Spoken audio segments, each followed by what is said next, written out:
Welcome back. Nick Carboni here, sports director, doing sports from our live Impact News studio. We've told you about our technical difficulties, but we've been running and having fun in here. I've been in here many times to do NFL draft specials, NBA draft specials, so very comfortable here, and we're going to talk about the Panthers. Panthers took kind of a break from the main practices of training camp today. They had a light walkthrough around 11 o'clock. We were able to hear from some of the players. The pads will come on next week. They'll be back out at practice tomorrow morning, but this is the first time since the 2022 training camp that this team has had the same coach from the year before coaching this year at training camp. Of course, that's Dave Canales, and we heard from receiver Adam Thielen today on what he has noticed about his head coach. I think just confidence in his approach. I think as a new head coach, and I'm kind of speaking for him here, but as a new head coach, I think there's a little bit of like, I think this is what I want to do. This is my plan, and I'm going to trust it. But I think him coming to year two, you can see him just like, all right, like, I know what I'm doing. I know what works, and I'm all in. And I think when you feel that as a player, you kind of feel the same way. This feels o'clock in the morning for the Panthers. Meanwhile, Charlotte FC, a big home match tomorrow night, 7:30 against Toronto, looking for a fourth straight win. I think 5 out of our next 6 games are at home. So it's a great time for us to be building up some sort of momentum, some sort of form.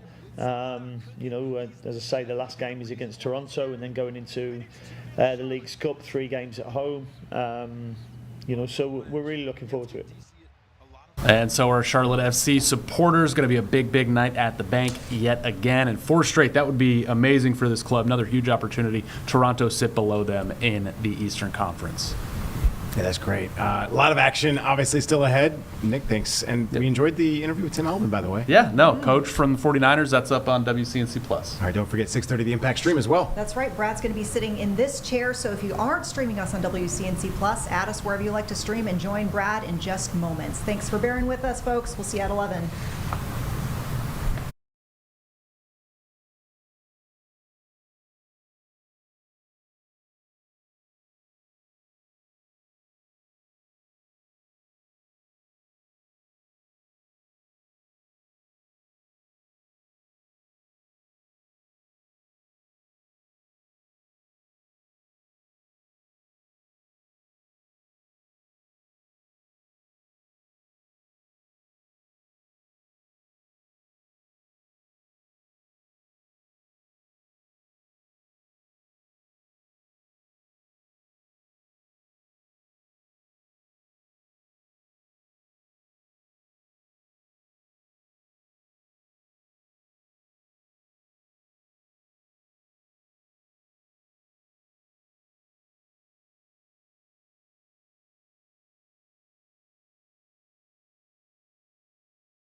Hey everybody, welcome to Weather Impact Live here in the Impact Studio. This is Chief Meteorologist Brad Panovich. It's Friday, it is the 25th of July, and if you haven't heard, it is going to be very hot. Not that it wasn't hot today, it's just going to get a lot worse. That should tell you about the heat wave heading your way. But hey, if you're like me and your lawn is brown right now, I have a little bit of good news for some of you, maybe like 5% of you, because if we look at the radar right now, James, lucky folks down in Chester County, they're getting some rain.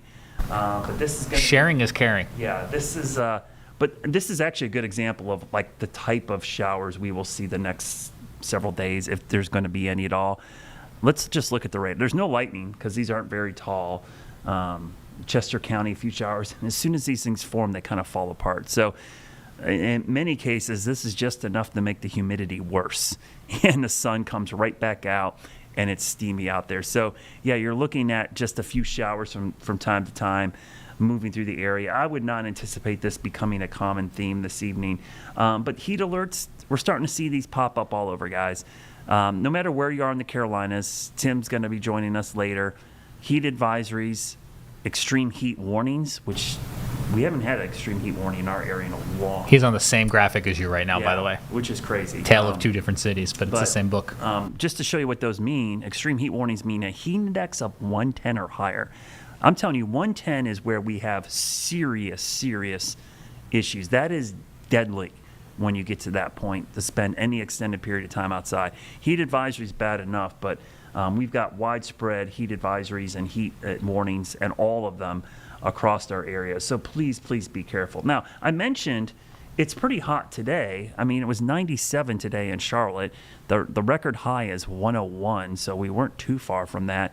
But it's a hot one out there right now, and the feel-like readings, which is the dreaded heat index, right now is over 100. It feels like 102. So I feel weird saying, like, today's not the worst of it. It's pretty bad today, to be honest with you. And with that 97 and 77 today, I'll show you the almanac because this will kind of show you where we stand. 90 is the normal, 70 is the normal low. That's pretty hot. 97 and 77 is way above that. And as we've been keeping track of, if you're a fan of these stats, 19 days in a row of 90 plus. That is the 6th streak. I think Chris Mulcahy added that little ribbon. It feels like a badge of honor or something. But I don't know if I want a ribbon for that streak because good to know it counts for something. Yeah, so we got a little trophy for that. Number 6 on the list. But here's the thing: we're probably going to be above 90 at least through next Thursday. So that's at least 6 more days of 90 plus, possibly 7, depending on what happens in the next week. So you do the math there. That puts us at 25, which is going to get us to the top 4. So we'll easily be in the top 4 here. But there's another streak I'm watching, which is probably more historic. 5 days in a row of 100 plus. That is our longest streak in Charlotte's history. Not the 5th, not the 4th, the most. That happened in July 1986. There's a real chance we could threaten that coming up in the next 5 days. So Saturday through Wednesday, we want you to stay alert. You're going to see a lot of red on our 7-day. We don't normally have alert for this many days in a row, but we don't normally have 100-degree heat for this many days in a row. Stay cool, stay hydrated. I know that seems like common sense, but even me, I have to force myself to drink more water on days like this. And what I have found is when I'm out in the yard, I tried to mow the lawn this morning, which I got half of it done. It was, I had to come in and just down like a pint of water. I was trying to water every square inch of my grass this morning, just like giving it any hope of surviving. Yeah, I'm just trying to keep my plants alive. I'm kind of giving up on the backyard, but the front yard I will try to keep alive. It's more shaded, and I can water that in the wee hours of the morning with my irrigation system. But I'm going to talk a lot about this with Tim, and actually I actually shot some video today of my HVAC system and some tips. I'm going to put together a quick little reel for everyone on social media. Maybe I'll share it on air, but we're going to talk a lot about HVAC systems. Thank you so much, Mr. Carrier, for creating air conditioning, because we could not survive these type of heat waves without air conditioning. But there are limits to what air conditioning can do. Don't stress your AC. And what I mean by that is if you ask any HVAC professional, and there's some great ones out there, 20 to 25 degrees cooler than the outside temperature is the max the system can do. So if it's 100 degrees outside, your thermostat should not be set any lower than 75 degrees. And for some of you, that's going to seem like you're living in a sauna. Here's the thing. When it's 100 outside and 75 inside, trust me, it will feel amazing. Mine's set at 72, but can't even get down to 75. No, I mean, it's one of those things. If you want to get it cool in your house, this is what I would recommend. During the day, when it's super hot, upper 90s, near 100, turn your thermostat up to 75. I even go to 78 upstairs because it's already hot up there. And it feels fine. It's comfortable. Yeah, it's warm. I wouldn't want to sleep in that. But at night, when the sun goes down and we do get cooler, and I say relative, maybe 80 for a low, that is when you can set your thermostat down to 68, 69, 70 degrees. Get your house nice and cool. Get it chilly. Trap all that coolness in your house in the morning, and then by 11 a.m., raise the thermostat back up. That honestly is probably the best way to keep your house cool in this heat wave. The other thing is change the filters, clean your condenser unit outside, make sure everything is clean, okay? Don't let the system have to work harder. Don't choke it off with dust and plants and other things around the outside. The dew points, I thought maybe we'd be a little drier for this one. It's not. It's going to be super muggy. That's why the air you can wear sticks around. And it's also why we have heat risk impacts that are kind of off the charts right here. This is about as high as they get. And it really is, going to be a stretch of dangerous weather. I really don't want people to take this lightly. Now, the heat dome, which is over us, one of the side effects of a heat dome, when you're underneath the center, which we will be for most of this heat wave, you don't get clouds or storms. It does look like by Tuesday, maybe Wednesday, the heat dome slides over Tennessee, and we might be on the more edge of it. So storms could make a little run at us late in the day. So we could see some afternoon, evening storms. Not that it's going to cool us down much, but it will help kind of the plants, the gardens, the lawns, and give us a little bit of relief in the evening. The heat indices, and yes, by the way, the plural of heat index is indices. I know I've seen people say indexes, but it's actually indices. That's a weird word, James. But I'll take your word for it. Yeah. It's a weird word, but that's what it is, indices. Heat stroke, heat exhaustion. Heat exhaustion, you probably at some point in your life have dealt with. I know I have. Dizziness, thirst, heavy sweating, nausea. It's happened to me at the beach when I was a kid. I remember having to take salt tablets and drink a bunch of water. It's no fun. And I've usually been there. The nausea thing is what catches you, and the lightheadedness and almost like a headache. That's what convinced me that something was wrong Yeah. when I started feeling nauseous. Yeah, when you start feeling sick, which is bad news when you're trying to drink water, by the way, 'cause you can't keep the water down. Heat stroke is the more serious. Confusion, unconsciousness, and usually there you stop sweating. It's a really bad situation. That's where your body temperature, it's called not hypothermia, hyperthermia, where your body temperature gets so warm you can damage your brain. So that could be very serious. Also, don't forget your pets. My dog, he loves the heat. He loves in the sun, but I have to force him inside. And I don't walk him in the middle of the day on concrete or asphalt. It's just too hot. Get him on the grassy surfaces. That's the best thing you can do. Give him some relief.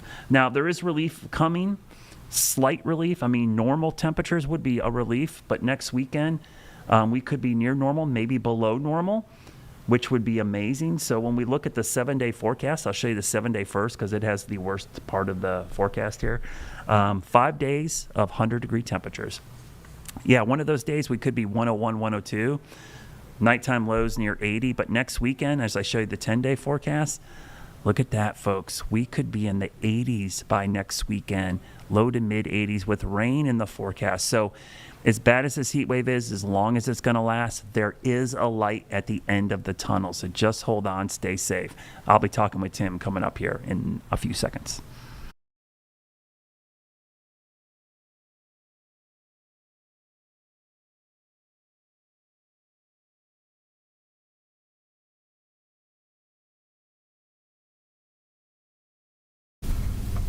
All right, welcome back, everybody. Tim Buckley joins me from WFMY. And Tim, it was kind of funny. James and I are here doing our local forecast. We're watching you. I think we had almost the exact same graphics at the exact same time. The heat is just the story. I mean, it is kind of crazy to see. It's good to see these you, Brad. I'm temperatures. not sure if I'm hearing you right now exactly right, but what I'm guessing you said is, boy, it's hot, and I'm sure it's hot up in Greensboro too, and it is, but not as hot down there, and that's probably about it for now. But we're all tracking the heat wave together in the Carolinas. Our high was only 91 today. I'm sure you're a little jealous of that, but we're going to crank that up too as we go into the weekend.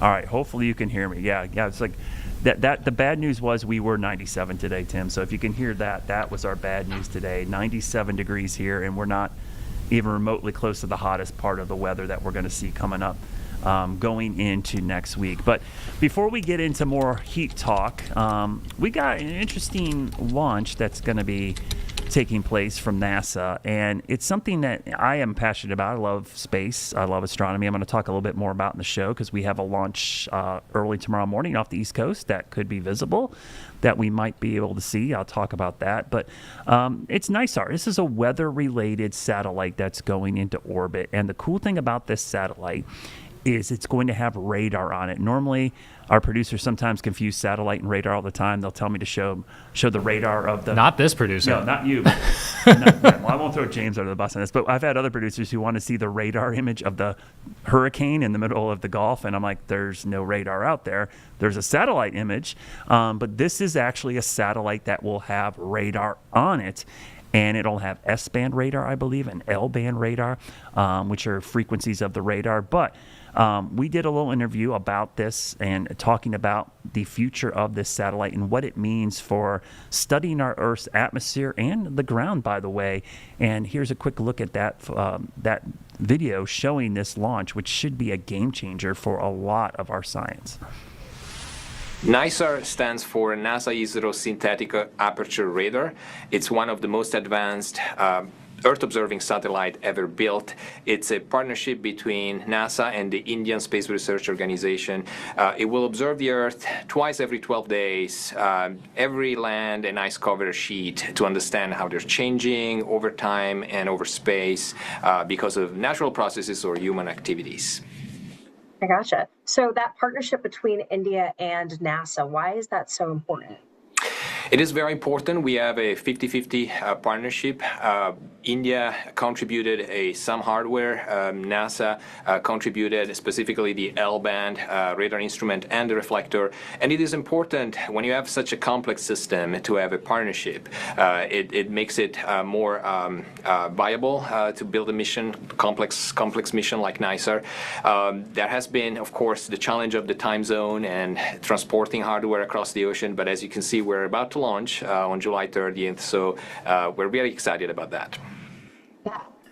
So the way that it's set up, it was described as having two radar eyes. So what does that actually mean for what it can see on Earth, especially here? We're in North Carolina. So what does that mean for us specifically? Correct. So NISAR has two radar wavelengths. We have a radar on board two radars actually that sends out pulses of microwave energies with two wavelengths, L-band and S-band. The L-band is built by NASA, the S-band by the Indian Space Research Organization. The L-band is a longer wavelength, penetrates more vegetation or snow, ice, and really can get all the way down to the soil, for example. And when the microwave energy bounces back and returns to the satellites, carries all the information about the structure and the biochemical properties of what is observed. Whereas the S-band is a little shorter, so it's sensitive to the really surface features. And so by using these two wavelengths simultaneously, we have basically a better picture of what's happening on the Earth. And so that is our goal, to understand how the Earth is changing and also all the natural processes that are happening daily, basically. Yeah. Over in North Carolina, we see pretty much everything, like hurricanes, flooding, landslides. So how can the NISAR help us prepare for events such as that? Correct. So this is a very good point. Thank you for this question. So we, with NISAR, will basically observe all the different targets, all the different features on the land and ice-covered surfaces. You mentioned flooding, earthquakes, anything really that is happening on the Earth. We're measuring glaciers, how they're melting, or coastlines, how they're receding, wildfires. NISAR can help in two ways. As a precursor, think of, for example, of a landslide. So landslides, before they strike, they have maybe very subtle movements, which NISAR can detect. NISAR can detect down to few centimeters changes in the surface. So this is very important. You can detect those movements and inform the emergency planners. On the other hand, you can also use the NISAR data after the fact, after the disaster. Think of a flooding, for example. You know where water is from space, 700 kilometers above the Earth's surface, and so you can inform, for example, the rescue teams on how to better act during the disaster.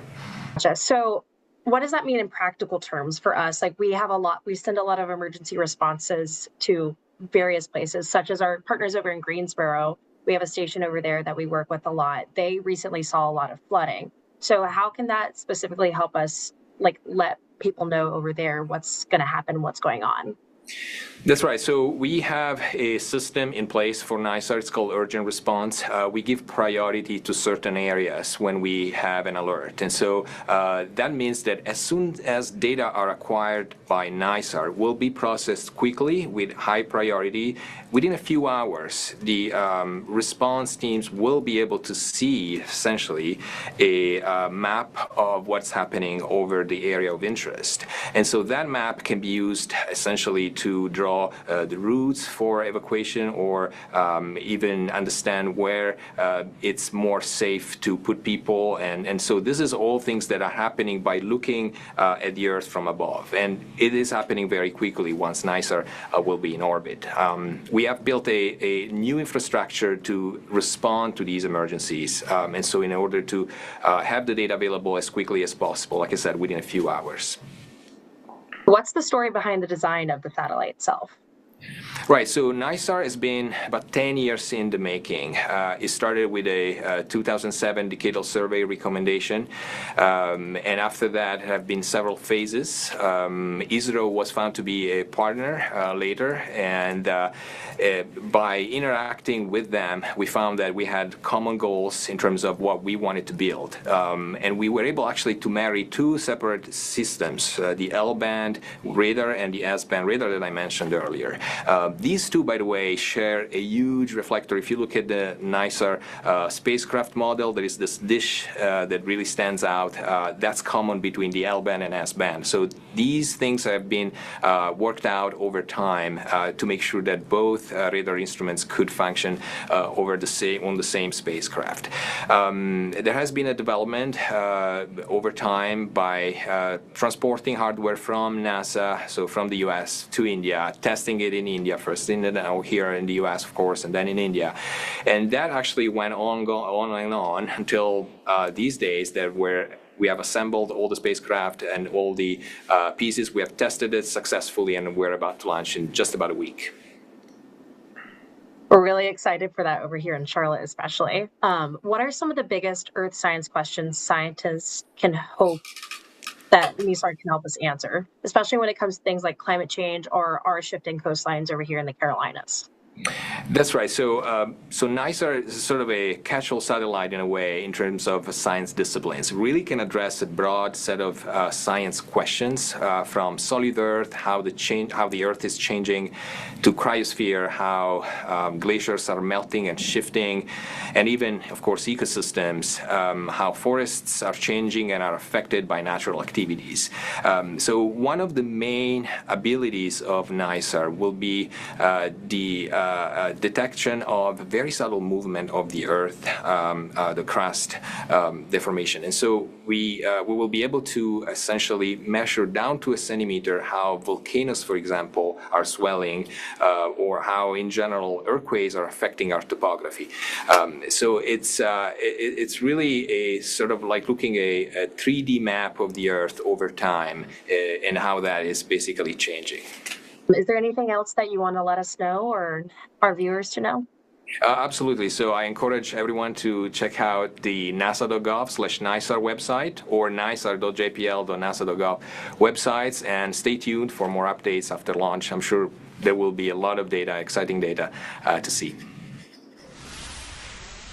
Great interview by Lily. That was Lily, our summer intern at University of Georgia. She's only going to be here 2 more weeks, which we're going to miss her. But before we get into heat, Tim, I wanted to end with a little bit more space stuff because there is a cool launch tonight. It's one of the Starlink launches coming up tonight from Cape Canaveral. And why I'm bringing this up is because this is going to be a pre-dawn launch possible tomorrow morning.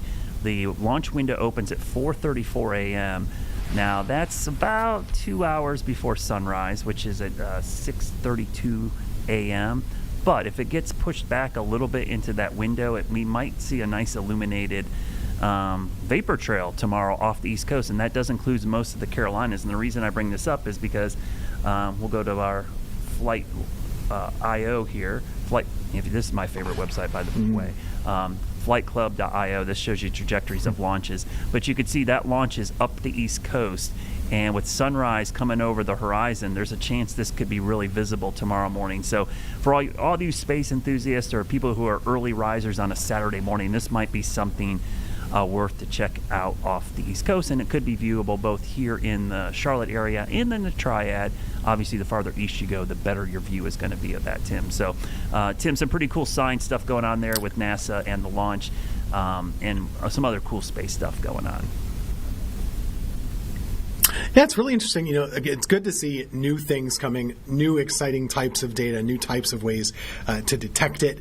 And I think it'll be interesting because I'd imagine we don't even know how this will completely impact us until we start to see what it's doing. And then we kind of get our hands on it. So that'll be really cool to see in the future. New toys, new data, new tools.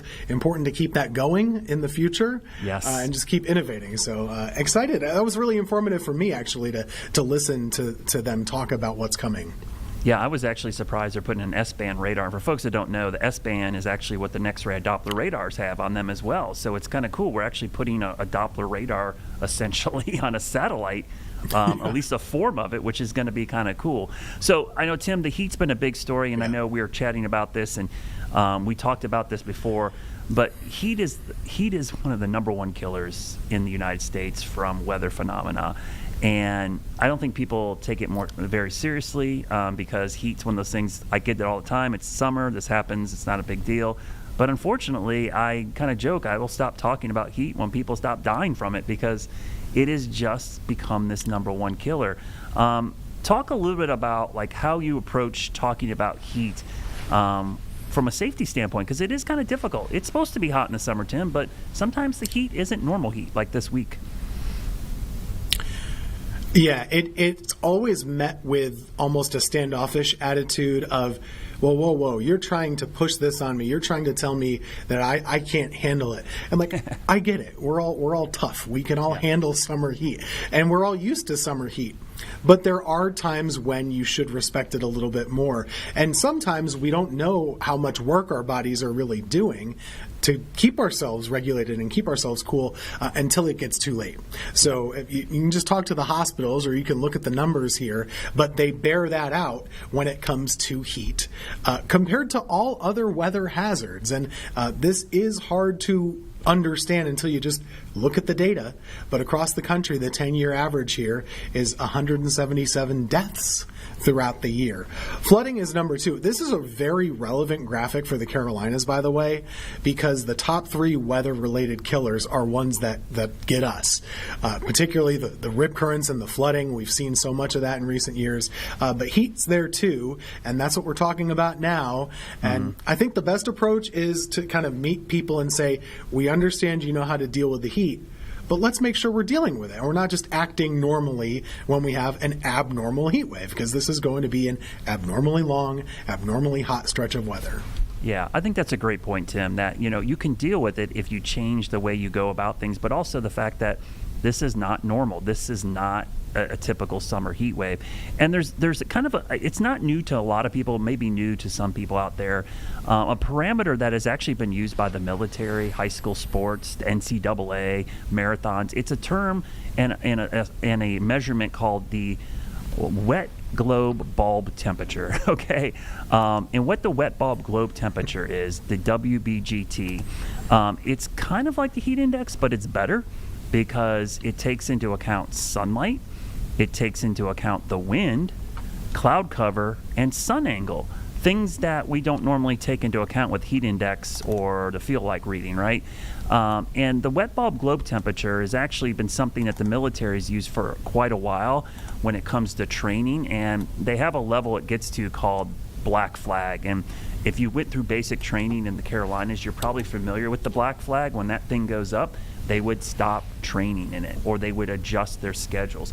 But in North Carolina, the High School Athletic Association has a strict policy that when the wet bulb globe temperature reaches 90 or higher, you must suspend practice. And they actually have very detailed stuff about when you should have more water breaks, when you should actually have the athletes do football practice without pads. There's a pretty strict set of things that they go through. And I'm going to show you real quick. If you can give me the laptop here, James.